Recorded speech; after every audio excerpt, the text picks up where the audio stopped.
Welcome everybody to Red Suit Interviews, and we are joined by the man, the myth, the top hat legend, the right opinion. How are we today? Thank you for joining me. It was a real pleasure having you on. No problem at all. No problem at all. I'm a bit tired, I'm a bit behind on my sleep schedule, I'd say, but otherwise we're hanging in there. Nothing terrible has happened, so I'd say it's going all right. Nothing terrible happening so far. That's a good way to think of the day starting. But for those who don't know you, which I you're pretty big on YouTube, so I'd assume most people would know who you are by now. But so for those who don't know, who are you and what do you do? Basically, what I do is I make video essays on YouTube drama. I try and take something that seems fairly surface level, rather shallow, to a point, and try and give it a deeper perspective. That's how I look at it, at least. Although I'm sure you'd get many different answers if you'd ask other people.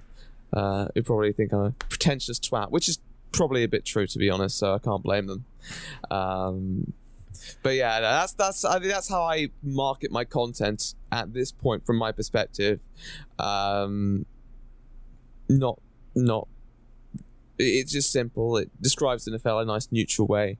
So that's how I say it. I say video essays on YouTube drama, maybe a bit more documentary style, I guess. But that's about it. Like, that's how I would class my content now, currently. Okay, well, yeah, it's interesting, even though you're saying there with sort of going with the lighter stuff, because like when I was sort of going back through your channel, like initially with your channel, like those are like you're talking about like a lot of political things, with like UK politics, the EU, stuff like that. But now it sort of seems like you're sort of you've moved away from that. Was there any sort of reason why you moved away from this sort of overt political content?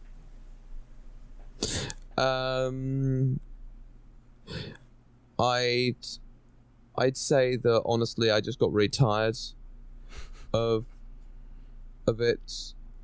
I feel that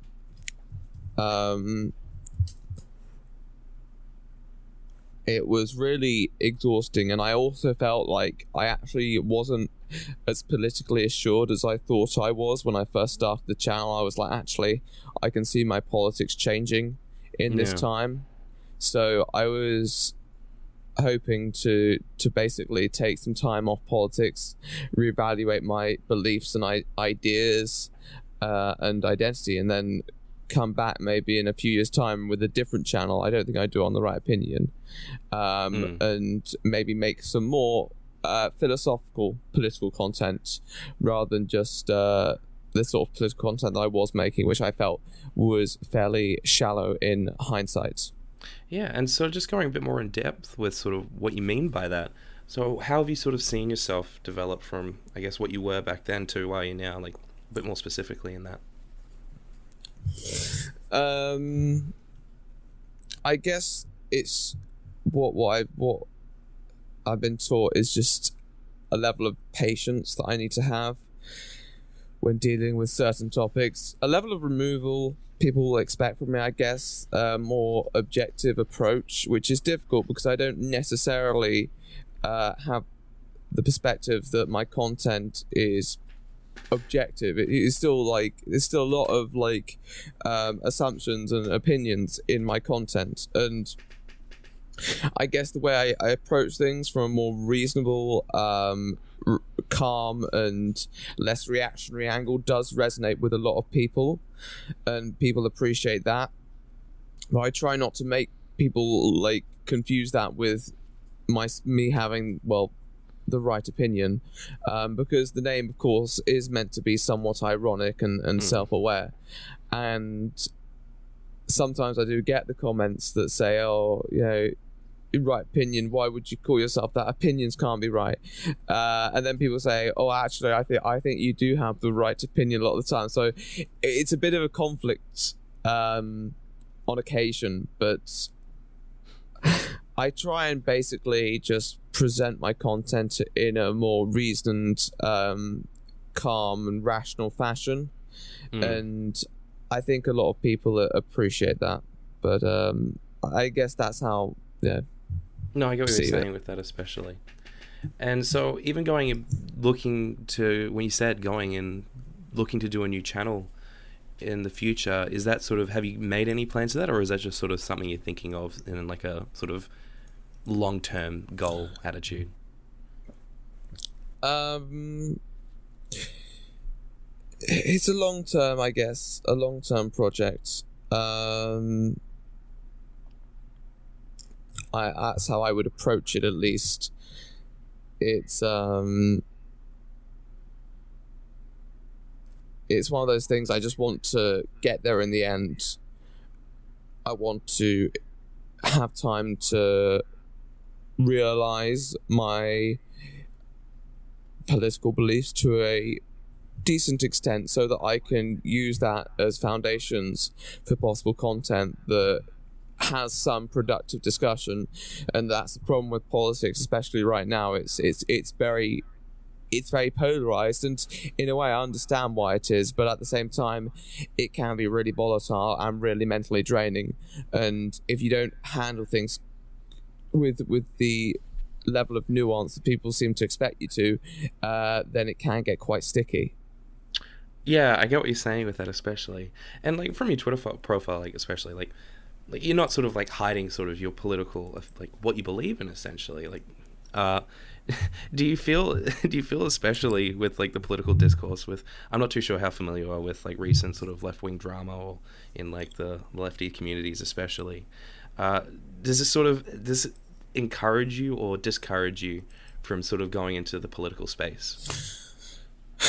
I mean, can you repeat the question? Sorry, just so I get that. Sorry. Yeah, Just so there's been a lot of drama in sort of, because on your Twitter profile you talk yourself about being sort of left leaning. I'm assuming that's correct. yeah, That's yeah, yeah, it's not ironic. yeah, yeah.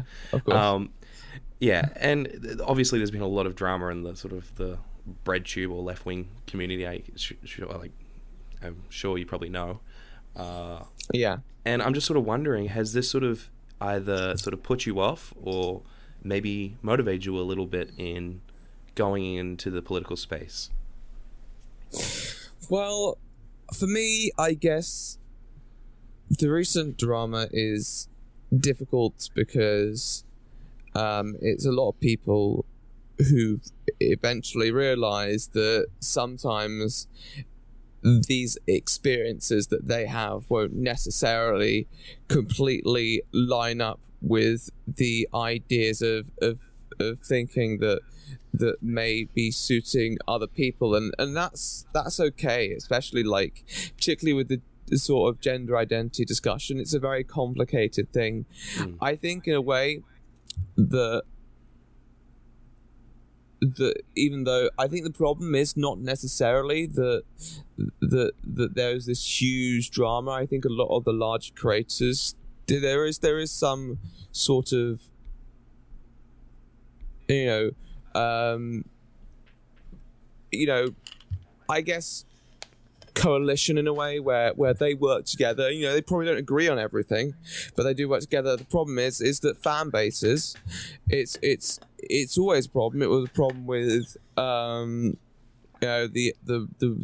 skeptical YouTubers 2 or 3 years back. The it becomes so, I guess, ideologically isolated sometimes. Yeah. The people do become very distant from empathy with certain beliefs, and I'm not expecting them to have empathy for every single belief, particularly ones that they may feel personally threaten them. But at the same time, particularly in left-wing circles, there's a representation of experiences of those who don't necessarily have that, have had the privilege to speak about them, and it's I think it's really important to allow like some level of discourse within that, because I feel that you want to be advocating for what you believe in, and the problem is that there are just some people who are just so hostile to any other experiences, that they lend this level of exceptionalism to their ideas, to the point where it just can become quite hostile to anyone who basically presents, well, this is my experience as a marginalized person. And that's all getting quite technical.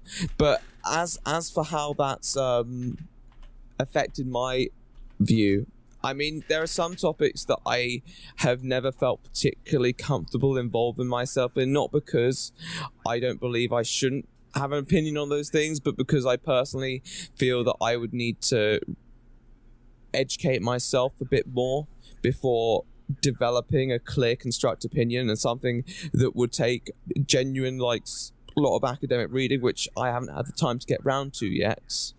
And that was one of the biggest problems with my earlier channel, was the fact that I just kind of put my opinion out there a bit slapdash, and I didn't really necessarily think of the consequences of having an unsubstantiated opinion that kind of tries to push it as a voice of authority. And so I guess for me, I just feel like, particularly at my size now as a creator, it's really important to have, a strong foundation to justify your beliefs on. And I believe that if I ever come back to politics, hopefully I'd be able to do that this time round. But at the same time, there's still a lot that I need to do. And I guess the recent drama has kind of showed me that in some ways, when you have these large fan bases, audiences, it's a common problem that ideologically they become too removed from even experiences of other people within that ideological circle. There are plenty of people who advocate very left-wing policies who I think have felt distance sometimes, and I guess for me, my goal would be to say, okay, but how can we like unite those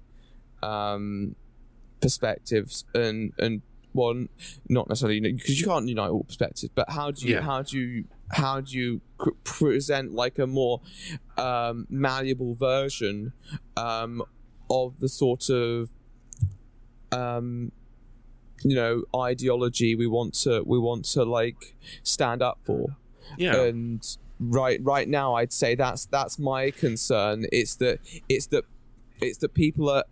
some people have become so militant in their very, very specific experiences that they just isolate themselves. And if you break like a whole like ideology, or like at least a group of people into small like teams, everyone's fighting each other, then you'll have a large enemy come in, probably like a more conservative perspective from my perspective at least. I would see the large group of conservatives, and then you get the classic like, that the left are eating themselves again, all that infighting. And I don't like to necessarily hear that, because I do believe that there's a lot of things like right now that you can unite on, and sometimes I think for the moment, like in a time of real political tension, those are things that are worth fighting for right now, and we can continue to have productive discourse in the more small things, without necessarily trying to ostracize everyone who may deviate from that a little, because when we push those people away, like that is one of my biggest problems sometimes, is that people view themselves as so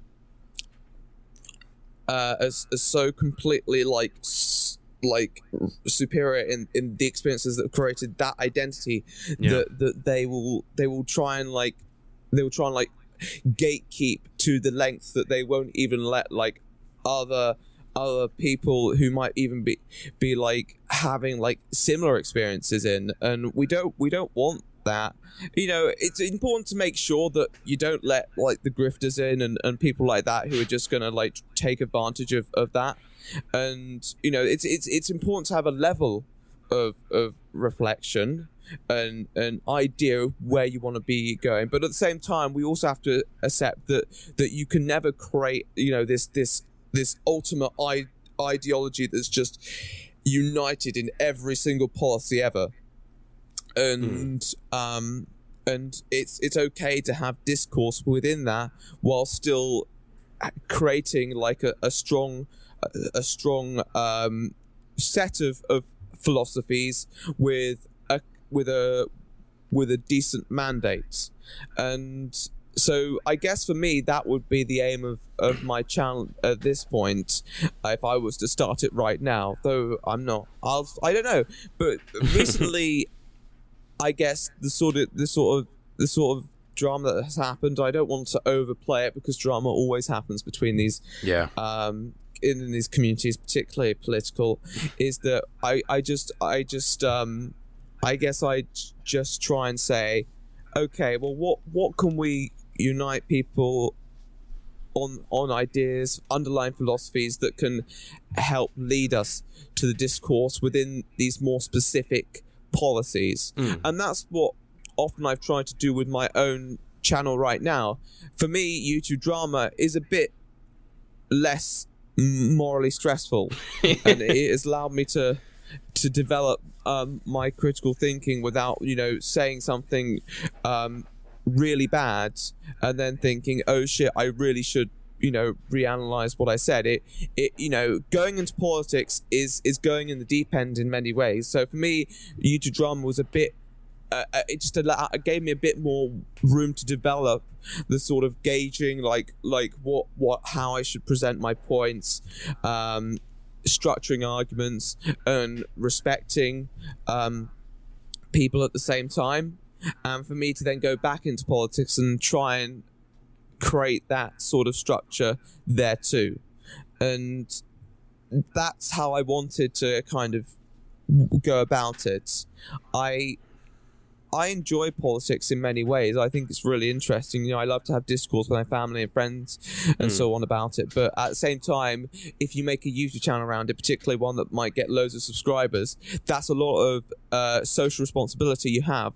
Yeah. Particularly if you're making content that's going to affect people and possibly affect their perspective. So you want to make sure that what you're saying is going to be what you genuinely like want to work towards, and how you want to go about it, rather than just creating more of a mess, because that can happen in politics. You know, wrong person comes along, great speaker, you know, great entertainer in a way, but politically completely messes it up. And I don't want to be that guy. I want to make sure that if I do politics, I get it right. I get what you're saying with that. So I guess you're pro. What's the word? I was just thinking it all before. Was it you're pro coalition? You're pro. What's it called? It's not coalition. It's the basically joint together, because, you know, there's a lot of like you said, there's a lot of infighting with it, and it's interesting to see that, and for yourself to be like very much sort of just pro joint unity with coming with the idea. And I guess that sort of ties in to the idea, or even sort of like the quote unquote cancel culture. And like, I'm curious from your perspective as well. Do you find this sort of like, how have you found that sort of line, even for yourself, of sort of traversing sort of the idea of like, you know, when is that line too far, and when is it appropriate to sort of be like, you know what, we probably shouldn't be really supporting this person? It's interesting because I don't like cancel culture in general, no matter what. And the reason is because it works both against people in every scenario. Because being able to put something under a culture for the sake of of just ending someone Yeah. for anything is silly. And that's the thing. People have decided to stop supporting others after they've done terrible things in the past, and we didn't need to label it cancel culture. The problem with cancel culture is that it allows people to be too trigger happy, and say, okay, this person is finished, and we're going to create this idea that we're gonna place it. We're gonna tell everyone that in fact, this is the idea now. They're trying to dictate a culture, and I don't like that. I want to let people decide for themselves. Obviously, I'll have my own opinions on someone, but I feel that at this point, and I've come to this realization in the last few weeks, but I've never liked cancel culture for many reasons, but Yeah. I think particularly over the last weeks, it's become even more toxic, is because people just don't stop to evaluate the situations on their own and just look out for buzzwords, and like, you know, allegations and serious things, and they'll be like, and they'll look at like the Twitter feeds, and they'll just see these fired up tweets from individuals who are probably pushing, you know, the situation one way or another. Yeah. And the other issue is that cancel culture is going to do this really weird 360. Well, 180. 360 would mean you come around and say, it's going to do this really 180, but it's going to do this really strange 180. Yeah. And people are going to be saying, oh, look, they're just trying to cancel me. Cancel culture's doing this. And eventually, someone who's genuinely a scumbag is, and you know, it might have happened already. I'm not counting. Someone's going to go, Kevin Spacey. look at these people. Yeah, I mean, that's an interesting one. I do not have a clue what's going on with him, but yeah, not the most savory of gentlemen. No. Culturally wet? No. But he's you know, yeah. But it's like that, you know, him a good example. He's come back and said, "Can't believe cancel culture did this. I can't believe people just fucking wanted to just end my career over this." And I just thought to myself at the time, I'm pretty sure you ended your own career when you decided to publish that statement that was just very deflective. And honestly, I'm not sure he's ever admitted to anything, but it was just, you know, you can't do that. You can't say, well, I can't remember what he said exactly. But, he basically, you gotta say it either happened or it didn't happen. Because if someone's saying, I remember it happening, and you have to say, I remember it not happening, well, I'm not sure I remember. You don't want to be that guy. You have to, and that's one of the biggest things, like public statements. And this is one of the things that I feel when someone puts out an awful public statement, and then they're like, I can't believe people reacted badly to my public statement. It's like, no, you put out a really terrible public statement that was quite self-incriminating. Now, I'm not saying that putting out a bad public statement necessarily means someone's guilty, but at the same time, as a large public figure who's built their career on presenting themselves to an audience, you should know better at this point, and you should be more careful when making these statements. It's because people put that people have that perspective, they put that trust in that statement, and if you fail them, no, you know, people aren't just going to go, oh well, he might just be having a bad day. People are going to go, you know, he's a large public figure, he's plenty of time, and he's built a career off you know, doing this. So you need to make a good public statement, and you need to be careful. You need to be cautious. And although sometimes, like, I feel that it's definitely easy to jump the gun on a bad public statement, people shouldn't necessarily use it to condemn someone. At the same time, saying, okay, well, this is a bad public statement, you should do better, or we deserve more, you know, conclusive information here. it's not a wrong thing to ask for a public figure when you feel that your trust in them is in limbo. And so that's just a side note regarding, because I've gone off on a tangent there. That's all right. But yeah, cancel culture is just it's just kind of terrible in every regard, because it's the sort of thing that promotes a sort of mob, and then eventually might be happening already, that we're going to be going a mob against it, and then someone's going to utilize it for exactly the same purpose, and no one's going to think about it until it's too late, and they'll be like, oh fuck, he did actually touch a kid. Yeah. I'm sure if Austin Jones wasn't in prison right now, he'd probably be making a sad video going, I can't believe cancel culture did this to me. So it's really important, and that's why I don't like these whole general culture things, because I think it's really important to promote individual judgment of a situation, even if your own judgment is a misconception, or you maybe got the perspective a little differently than another person. That's okay, but being able to decide if you want to support this person or not is something that should be done on an individual basis. And if a large amount of people decide all at once that they don't want to do that on their own basis, that's not necessarily a mob. And I don't like how some people sometimes can conflate the two. If a load of people decide not to support someone, that's not necessarily a mob mentality. If they've all made the decision from their own perception of the information, what happens with a mob is when it starts spreading on the whole concept of not supporting them alone, without the actual additional evidence that may have been presented in the first place that promoted that, that provoke that discussion. And so it's important to make sure that we know why we support or we don't support someone, and I think cancel culture kind of undermines that. I get what you're saying, especially with that. Just quickly, do you think Kevin Spacey would still be in the same spot he was if he didn't make those two horrendously just poor taste statements? Kevin Spacey, sorry. Yeah. Austin Jones.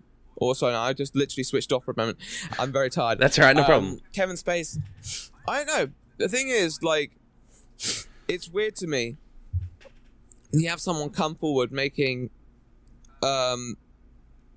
unsubstantiated.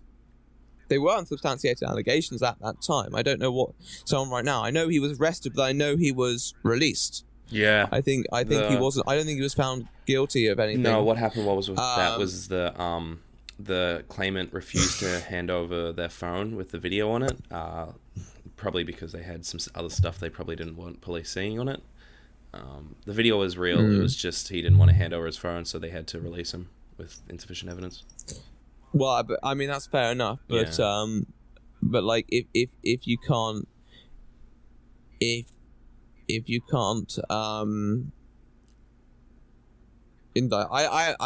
has anyone actually seen the video? That's an important question. It's been detailed and stuff like that. The video exists, and I guess it's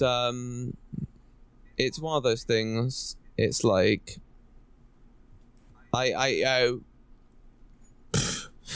it's an issue and that's the problem. So when people put out a really purposely vague or very poor statement, especially when it just doesn't give anyone anything to latch onto as a decent rebuttal. People thinking, okay, what does this guy have to hide?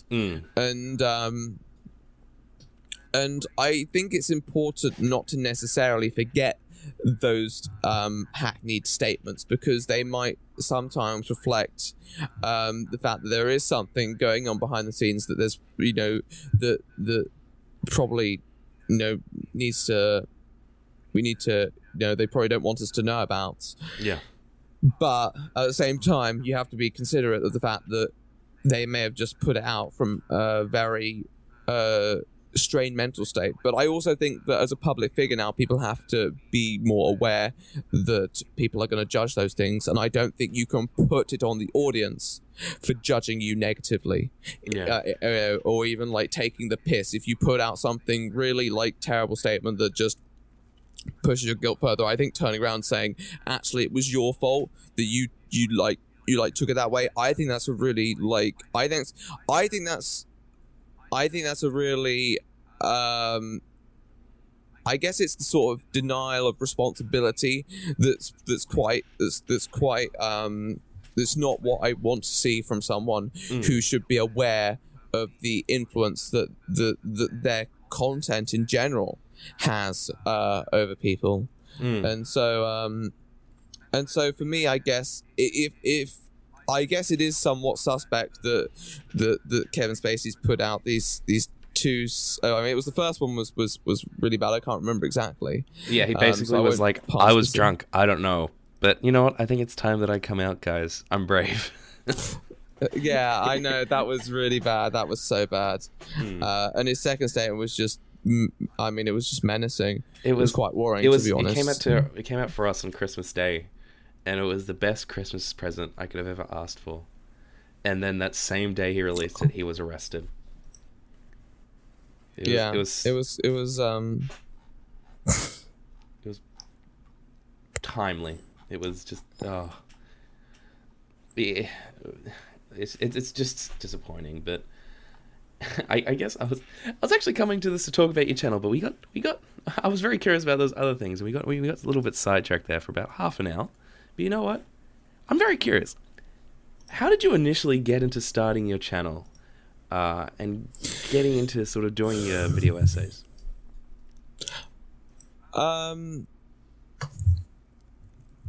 I was on my gap year, and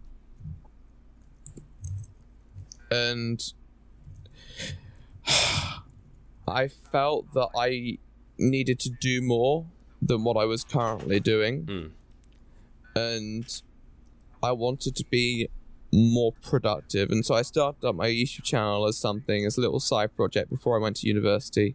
That would hopefully give me some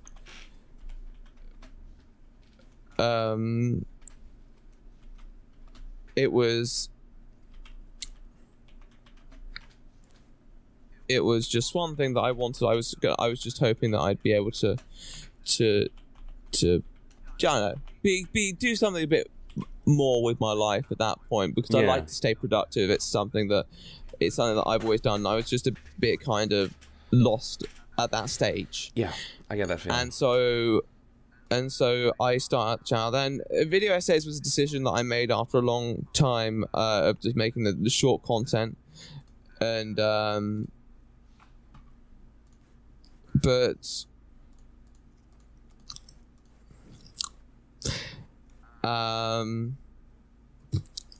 I felt that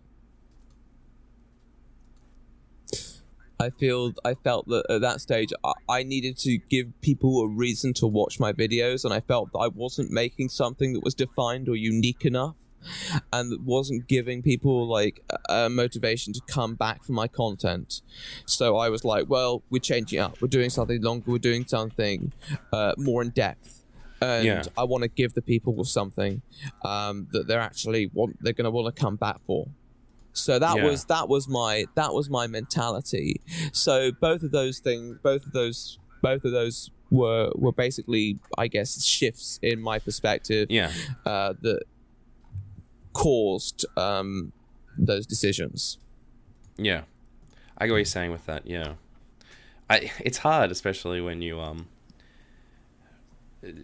come out of something, especially, and you have that lot of time, and you always want to find yourself trying to do something. And it's interesting that you went into doing that as well. And there's a lot of online channels, especially, that do a lot of commentary. And what I love, especially the videos that I've watched of yours, a lot of the times you sort of correct other sort of people who are reacting to drama and sort of giving their take on drama. What do you how do you feel about that that a lot of people in sort of similar to what you do, in your mind, sort of get it wrong or sort of jump the gun too often? How does it sort of frustrate you, or do you feel like there's a place for that? I think that there is a place for the sort of emotionally invested content that people put out in the moment. It is important to have like a impassioned discussion at the time, because often in the light of something is the only time that meaningful change can often occur. So I don't like to under necessarily state that the necessity of that sect of individuals, because I do believe that there is a legitimate productivity that can be had, and sometimes that's when we need to have that discussion pretty immediately. But for me, I don't think I can feel comfortable putting out videos where I react to something right in that moment and risk completely getting it wrong, particularly with the sort of content and approach that I go for. And I've got it wrong before. I haven't got everything right all the time. But What the I'd right say opinion that doesn't get it right? No. Ah, Do you change it to now the somewhat right? I know, it's mad, it's mad. But yeah, I don't get it right all the time. No, of course. I just try and represent the information as accurately as possible, and try and have some of my personal reasoning and opinions integrated in there too. It's a combination, and I think it generally works. And when I go out there to challenge the prevailing perspectives that may be had at that moment in time, that's not necessarily to say that those people shouldn't be making that content. It's just to say, okay, but what about this or that or this? It's presenting new information at a stage that may not have been considered at the peak of the drama, and also making sure that people don't get unnecessarily hard done by, and making sure that we can have the sort of reflection on the effects of that drama at that moment to a degree of sobriety, I guess. No, I get what you're saying, and you're right. And it's because even your last video was the Slazo drama, and just even yourself going through it and sort of examining how people sort of went for it. And I do appreciate how you do come from a very sympathetic angle, because there are other channels like yourself who sort of do the post drama analysis sort of thing, but are very much more it's the good and the bad. They have a very much sort of the good side and the bad side of things. But it's good watching what you're doing, and you're coming with empathy with it, as well understanding when to be critical of things as well, which I think is very important. And even just talking about the type of content you do, what influences you on making a video? Where do you go what, this is the topic I'm going to make? And is there a lot that sort of comes to your mind and is everything you sort of think of go to be made into a video, or do a lot of it get scrapped, or you sort of have this 50-50 sort of thing with it?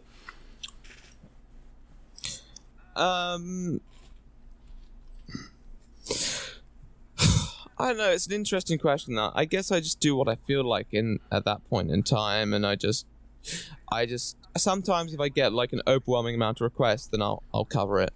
And I'll be yeah, let's do that then. But typically I mostly make decisions on my own basis, and even if I get an overwhelming amount of requests, I take into account other factors. So for example, everyone wants me to do a video on Onision. I really want to do a video on Onision too, but I know that it's such a deep topic and there's so much to it that I'd rather take my time and not necessarily do it at this point in time. And no, I get you. And therefore I wanna be careful. I'm a careful person. No, that makes total sense with it.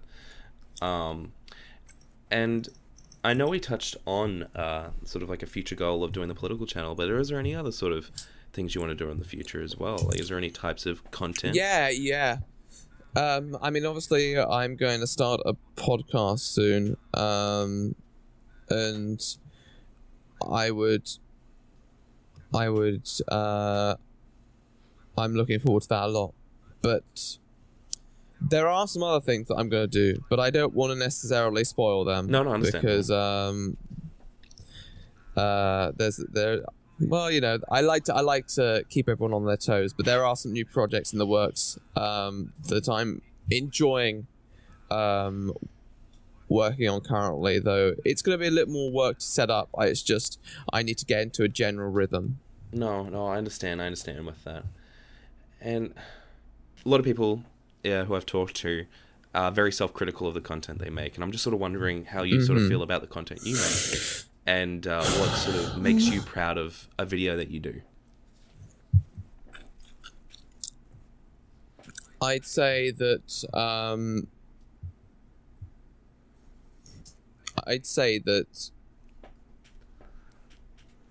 I am quite self-critical, and if I wasn't, I doubt I'd be able to make the sort of length and depth of the content that I make today, because I feel that I would just not. I have to be a very careful person in many ways, to make sure that I don't say anything, dangerous or harm or unnecessarily harmful, and I have to do that with my content, even if it's representing particularly sensitive information. It's something that you have to be very meticulous with, and you can't just go in with the level of just looseness that sometimes I have even been guilty of, and being aware of those mistakes and being aware of the possible ramifications they had definitely makes me quite self-critical and quite careful to not necessarily make those same mistakes in the future, because for me, I'm one of the things that I'm really careful about is how, okay, you can probably make a mistake once about that sort of stuff, but you do it twice, and I think people begin to become a bit impatient with your standards. And so for me, it's like, well, I'm not perfect, but I have to be very, I have to tread very carefully and not be haphazard with the information, and certainly I'd not make the mistakes again and again and again, and at least learn to become a better channel, because I'm still not a huge big famous creator. I have a good audience, and I'm really grateful for that, but I'm still not at a stage where I can say, okay, everything's going to be perfectly fine-tuned, and I can just focus on that completely. I'm still at a stage where I have other things that I'll need to do with my life, and I also have to keep in mind those things and not die over this YouTube drama. And so it's a balance for me, but I do my best to be really meticulous and thorough, and I think that being self-critical of the way you present information in your videos is a part of that. So how would you, like, what would be, like, when are you sort of like, yes, that is something that I'm, like, really satisfied to? Does it come through, like, metrics? Does it come through where you've just, like, nailed it on the head with the topic, like, you're just so confident about it? Or, like, what are the things that makes you very proud of the video? I know. I think probably the best thing is a good strong arc. Yep. That can just take people from the start to the finish. I think that's my favorite thing about having a good video, well structured, good balance of information, taking people through the stages of a story. I think that's really important. And so yeah. That I guess that's how that's what probably gives me the most pleasure when a video is well done, like an arc and things like that. Yeah, no, I understand what you're saying. And I guess, what has been your most proud video? What has been the one that you feel the most proud of? That's a good question. It's like, I mean, probably Austin Jones. As a whole video, because that was a lot of work. It was a lot of stress, but at the same time, it was keeping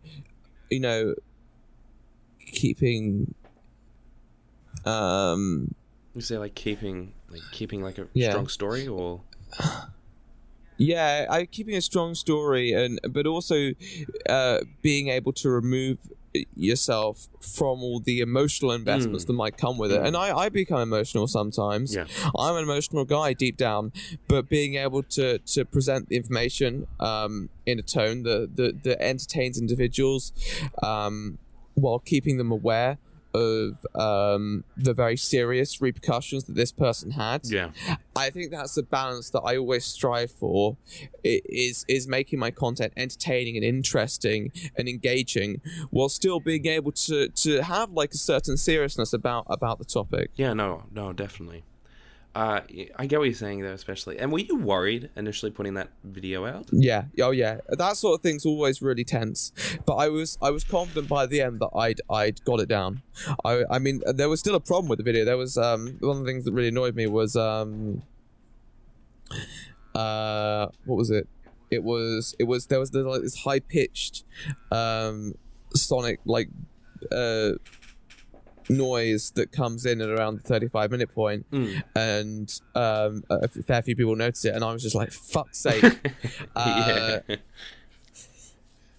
Because I worked so hard on it, and that was really irritating, because otherwise it was a great watch, and I just wish I got that right. I wish I'd noticed that before, but sometimes you miss those things. But I was really pleased with the information. I felt like I'd gone into real depth, and I felt like I'd gone through a lot. And I think the problem with me is that sometimes I'm concerned that there's something I missed. Yeah.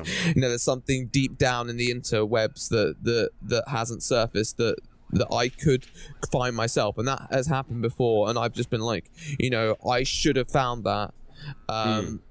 It's just sometimes these things don't surface immediately, and you miss them, and you think, well, next time you'll do better. That's what I'm hoping. No, I get with that. And even just with the noise, the little noise, the sonic pitch thing you said, and the criticism that you feel, like, how have you sort of felt has been your biggest criticism as a channel? And how have you sort of managed with that, and what has been your thoughts around it?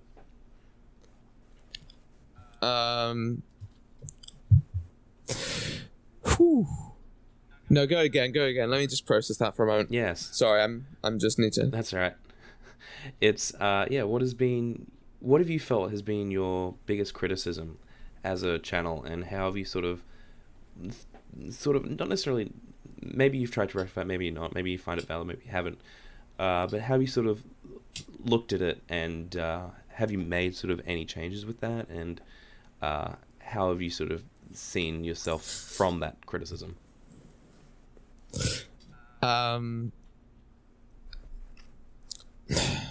I think sometimes, I don't know, it's a difficult one, because I respond to a lot of criticism that people message me. I don't tend to look too much in the comment section. Yeah. After upload, because that can be a bit stressful. Yeah. But I guess that I do tend to respond to a lot of criticism that people message me, and I'll say, well, actually, I feel this, that, and that about my content, and it's not necessarily like denial of the fact that there might be something wrong. Honestly, the fact that someone's complaining might be cause for me to consider that I can do something better. Yeah. But at the same time, I'd say that probably the most common criticism that I receive, I know, probably sometimes the one that there's like there's like more context to something that I need to consider, but it becomes quite complicated, because what you'll get a lot of the time is a load of suggestions of these like things that promote this idea that actually this person who you're talking about is maybe either not a good person or actually a good person, or one of the other things. And I often avoid trying to make too many character judgments in my videos. I have sometimes, but often I try and avoid it. And so sometimes it becomes like people suggesting information that isn't completely relevant, even if someone might not be a fantastic person, or even if someone might be a great person. I'm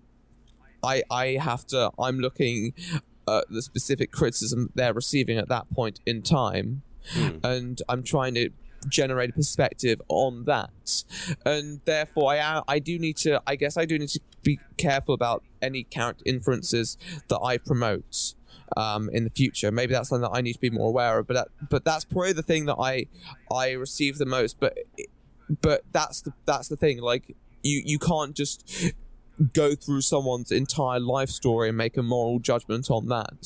And then say, okay, what about this? It's about making sure that the information that you present to the case is relevant. And obviously there have been times when I missed relevant information and I haven't got that right. But there's also times when I think a lot of people tend to not like the fact that I may be saying something about someone they like or dislike that maybe go against their perception of them, and they can't accept the fact that this person has done something either right or wrong, and then they'll try and present counter evidence and say, well, actually this that, but I'm not always trying to have that specific discussion at that point, and I try not to promote too many. That's why I try not to promote too many character judgments from my content often. The other one that I get a lot sometimes, I guess, especially on a poorly received video, I've noticed is just get to the point and so on. But I don't really know what I can do at that point. I feel like some people expect me to just go in with a blasé approach and just say, you're a cunt, you're a cunt, you're a cunt, have a nice day. It's just not how I operate. And although there have definitely been times when I've been like, well, I could have made that a bit more concise, or I could have cut that a bit more. I'm a person who likes to qualify myself, and I'm a person who's very careful about the explanation of his positions, and sometimes that can lead to quite verbose in-depth analyses that I feel necessary to do for self-clarification. And I approach it sometimes, and I talk a lot. Something that I'm sure everyone can notice. That's just how I operate. It's not a tactical decision. It's not me trying to get as many ads on a video as possible. It's just how I act. I just write what I feel is the best summary of a situation, of what I feel is the best perspective. Well, not best perspective, but I feel is my perspective on that situation. And what's been one criticism? Because for myself, with criticism, when you get someone on the chat and they sort of pick apart something that you do, and then you go, you know what, that's the one that you're I'm gonna really work on that one. What's been the one for you that has really stood out with you know what, that's the one that I'm gonna do? And have you put any sort of criticism that you've seen, not necessarily oh, fix this type of editing, but more sort of how you shape your content?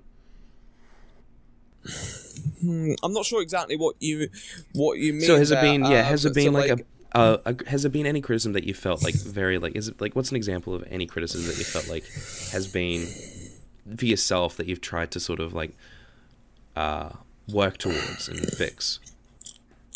I mean, I don't know. I've always just done everything I can in my power to create content that is consumable, and generally I find it's a lot of it. When I started, I just found it was a lot of deficits in quality that I could often detect myself. inconsistencies, and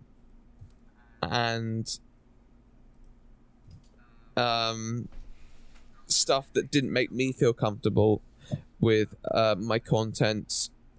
That was a real problem with editing at the start, because nothing came together very cohesively, especially when dealing with different parts. It was all a mess. And eventually we worked on it and we smoothed it out. We're working on improving the editing. I'm someone who, I think my level of self-criticism has often meant that I can often find areas that I'm personally not happy with, rather than necessarily just completely going off what an audience at that point may be unhappy with. I've done some things and I'm like, well, that actually hasn't worked. But I've never. I generally the most important thing for me to keep an eye on is consistency throughout a video, because a lot of people message me and they say, how do you write scripts so long that have an arc? And I'm like, I guess it's just something that essay writing at university and college, and university, college, same thing to many people, but university, school and such have taught me. And I don't know, I've just tried to generally improve my content, be more meticulous. Sometimes I've had to make mistakes to learn from them. And generally, I guess what I want to do is cover as much information as possible. And make sure that I try and get the full picture. I guess that's the goal that I'm working towards, being able to represent as much information in a video as possible and making sure that things aren't omitted. Yeah. And no, I get what you're saying with that. And because often dealing with communities and stuff is a very there could be a lot of criticism involved in that. And I'm curious, how have you sort of found the communities around, especially the content you delve in? Have you found sort of traversing that, and also surrounding ones with that as well? Sort of, and when you sort of touch on like a new topic, sometimes you might have like a new sort of community that comes out of the woodworks to watch your stuff. Yeah, I feel that I often like try and venture into different communities. I like to make my content as generally appealing as possible. It's one of the things that I think you have to realize as a creator to give yourself some longevity. You have to be flexible in what you cover, or else you're gonna get old really quickly. Yeah. And so for me to be able to branch out into these different communities and appeal to these different topics with the same underlying philosophy that I apply is really important to me. I like doing that. I really enjoy the experience with new communities.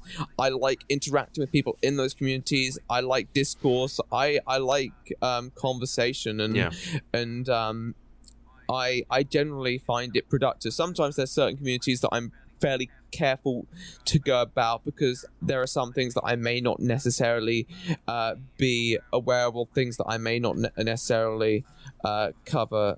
It's there's some things that I feel like, okay, that's a bit too sensitive for me to go into. What do you mean by, like, when you say too sensitive? I like to, just to be more specific, there, you're talking. I mean, it's just like, it's like topics like it's like, for example, some politics. Like, I have my own general opinions on things, certain politics, but because I don't feel necessarily confident in the foundations that I've used to construct them yet, I wouldn't necessarily make a public comment on them. Yeah, and that's the sort of thing that I'm careful of. So generally, I like going to new communities. There's a lot of similarities between communities in the end, because at the end of the day, they're groups of people, and people, although individually quite different, when you put them in a big old squad, you can generally, especially if it's like people, quite a variety of people, you can find some underlying similarities, and so I enjoy that.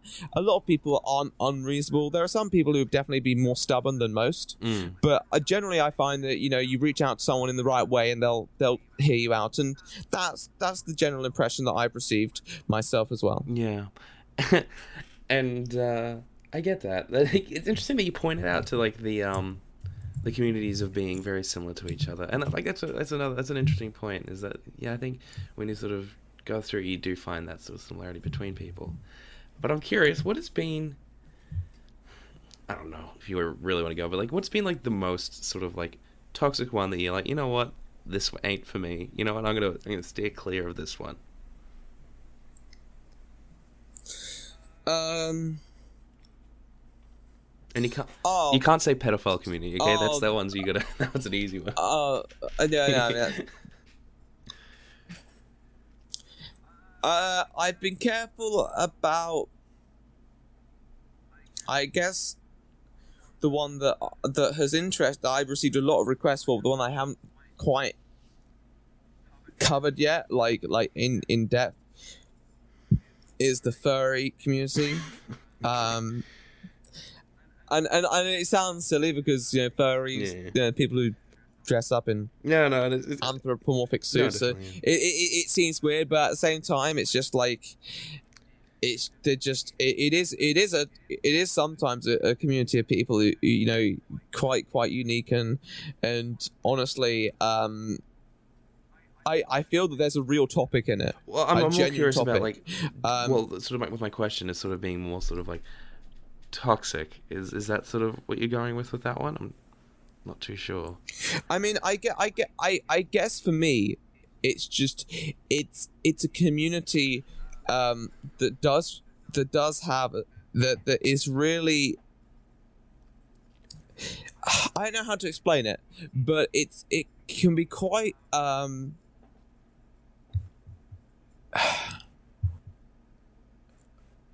know. I'll try and word this right because the thing is, like I said in one of my videos, like I don't care if you're fur or not. It's no big deal to me. I know. It's fine. But when you get into the actual community, some of the communities are pretty like Intense. insane. Yeah. Yeah, and I want to be able to cover that with a level of nuance, so that I might be able to criticize a community, because there have been certain situations that have outlined certain community issues, but at the same time, like I don't want to be hate on someone for a rather harmless I get what you're harmless saying with preference that, on principle. It's just the community that has grown out of it in particular areas. You want to separate, becomes very toxic and I want to make sure I can separate the concepts. And make sure that I can do a topic like that justice, which sounds ridiculous with furries. No, I get what you're saying. But it's the same approach for those things. I want to make sure I do the thing justice, even if on principle it's quite easy to just say very dumb furries, very dumb lol. Because I think if you can, because as much as easy it is to do that sort of stuff, for me, I feel like if there is a legitimate problem with the community and I want them to listen, I have to outline that problem clearly and with nuance, the fact that I don't necessarily hate them, for being furry on principle. Yeah, I get what you're saying. And I if I did make a video on that stuff, because there are serious issues, I want to be able to have them hear me out and at least maybe have a few of them think, well, actually, maybe we can do this differently. No, I think that's a very, that's something I very much appreciate sort of with your channel, is your sort of, not necessarily like I don't know if I can do this, but sort of like more hesitation on making sure that you do it in a ethical manner, I guess is the correct way to say it. Where it's not necessarily like, you know what, this is the one, boys, here we go. It's just more because I think especially like a lot of the furry community, and like how like I'm not a furry and I don't interact in those communities, but like I definitely don't want to, if I was to put out a video talking about furries, I wouldn't want to make someone who wants to dress up in a furry costume to feel like, oh crap, okay, I feel like a piece of shit for being a furry.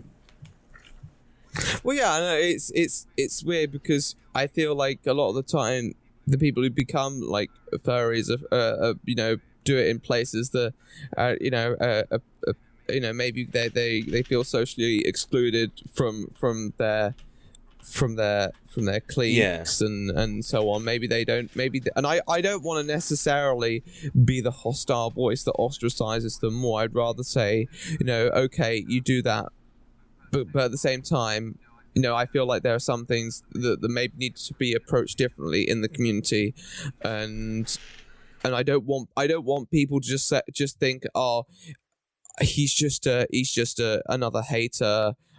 He just hates, because the furries are not going away, and if they're not going away, and if there are people in the community who are vulnerable, they you need to be able to reach those people, and you need to be able to make sure communities behave responsibly, and don't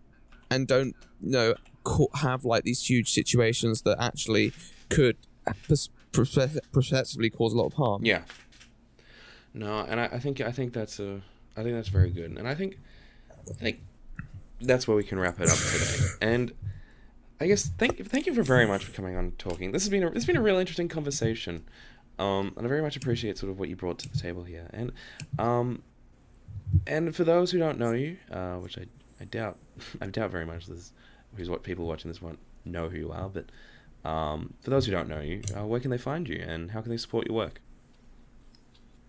They can find me on The Right Opinion on YouTube, and they can find me on Twitter too. And you can support my work by just checking it out, and if you enjoy it, maybe drop a subscription. But I don't mind, just watch what you want to watch, really. But yeah, I do appreciate all support, and if you want to ever reach out, I like to think myself as pretty accessible. Yeah, no, you're very accessible with doing this interview, which I very much appreciate.